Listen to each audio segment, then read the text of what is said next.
어서오세요. 배우 책방입니다. 오늘 들어온 책은 생각대로 살지 않으면 사는 대로 생각하게 된다 라는 책입니다. 지은이는 은지성, 펴낸 곳은 황소북스입니다. 성공하기 위해 경쟁해야 하는 상대는 바로 나 자신이다. 1988년 독일 오페라 하우스에서 사랑의 묘약이 공연되고 있었다. 위대한 작곡가인 도니체티가 6주 만에 완성한 이 오페라는 한 마을에 사는 가난한 청년 네모리노와 같은 마을에 사는 대지주의 딸 아디나의 사랑 이야기를 다루고 있다.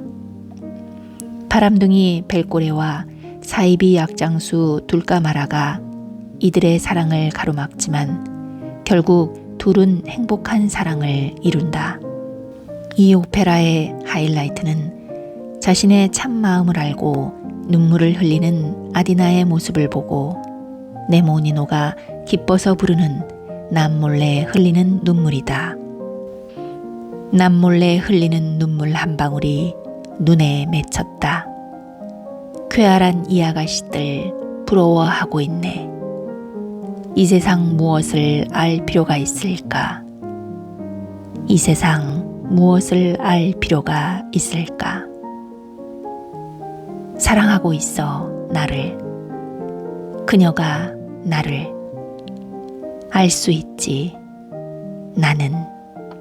한순간 그녀의 아름다운 가슴의 두근거림이 들리고 내 한숨이 잠시 동안 그녀의 한숨과 섞이는 것이, 그녀의 가슴에 두근거림이 들리고 내 한숨이 그녀의 한숨과 섞이는 것이, 하느님, 죽어도 좋습니다. 이 이상 아무것도 바라지 않겠습니다. 아, 하느님, 죽어도 좋습니다. 이 이상 아무것도 바라지 않겠습니다. 죽어도 좋습니다. 사랑으로 죽을 수 있다면. 한 가수가 무대 위로 천천히 걸어 나오면서 남몰래 흘리는 눈물을 불렀다. 그의 애절한 목소리에 사람들은 숨이 멎은 듯이 꼼짝도 하지 못했다.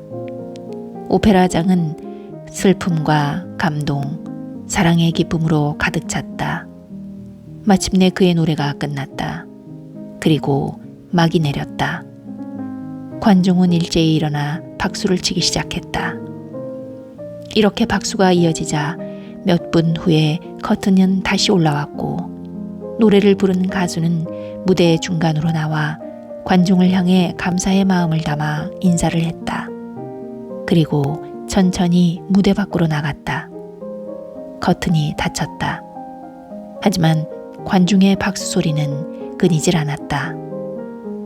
다시 커튼이 열리고 인사가 이어지고 커튼이 닫히면 박수가 이어지고 이렇게 165번의 커튼콜이 이어지고 박수 소리는 1시간 7분이나 계속되었다. 기네스북에도 기록된 이날의 앵콜을 이끌어낸 가수는 20세기 성악가의 대명사이자 플라시도 도밍고, 호세 카레라스 등과 함께 세계 3대 테너로 불리는 루치아노 파바로티였다.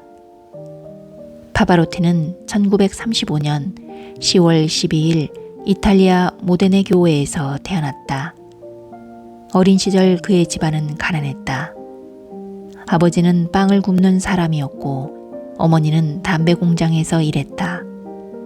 가난했지만 낙천적인 소년이었던 파바로티는 노래 부르기를 좋아했다. 음악을 좋아했던 아버지 덕분에 카루소의 음반도 수없이 들을 수 있었다. 파바로티는 그 또래 아이답게 놀기를 좋아했다. 축구뿐만 아니라 농구, 배구, 럭비, 복싱 등 운동이라면 가리지 않고 했다. 실력도 다른 아이들보다 뛰어났다. 무럭무럭 자란 그는 어느새 대학 입학을 앞에 두고 있었다. 아버지, 전 음대에 가고 싶어요.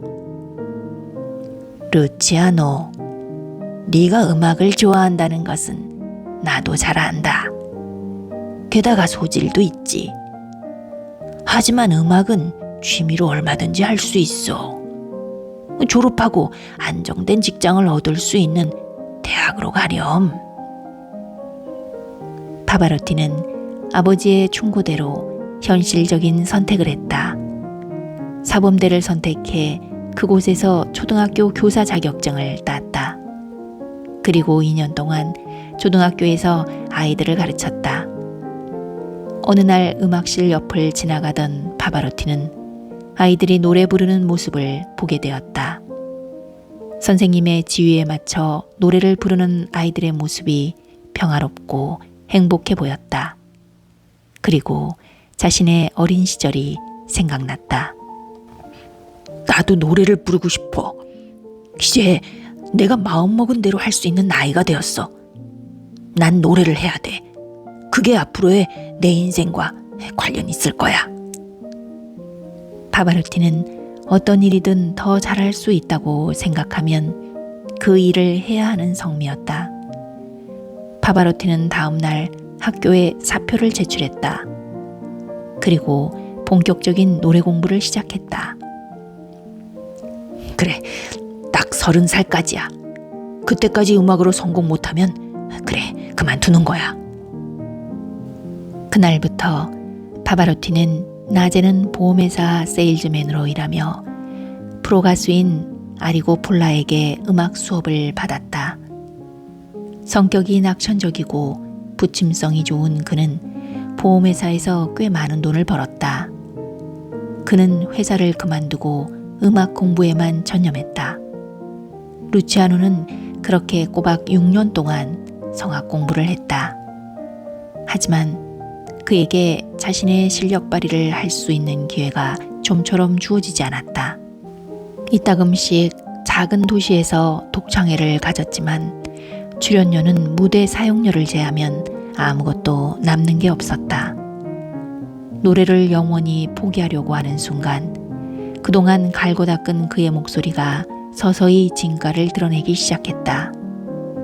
레지오 에밀리아 성악 콩쿠르에서 우승을 차지한 것이 계기가 되어 푸치니의 라보암에서 루돌프 역을 맡았다. 그는 박수갈채를 받았고 첫 오페라 무대는 파바로티에게 주요 오페라 하우스에 초청받을 수 있는 중요한 발판이 되었다. 1963년 그에게 또 한 번 운명 같은 만남이 찾아왔다. TV로 반영되기로 한 당대 최고의 대테너 스테파노를 대신하여 라보엠의 루돌프 역을 맡게 된 것이다. 루돌프 역이라면 자신 있어. 그동안 갈고 닦은 실력을 마음껏 보여줄 그래 좋은 기회야. 막이 오르고 자신의 순서가 되자 파바로티는 노래를 부르며 천천히 무대 중간으로 다가갔다. 여기저기서 웅성거림이 들려왔다. 저건 스테파노가 아니잖아.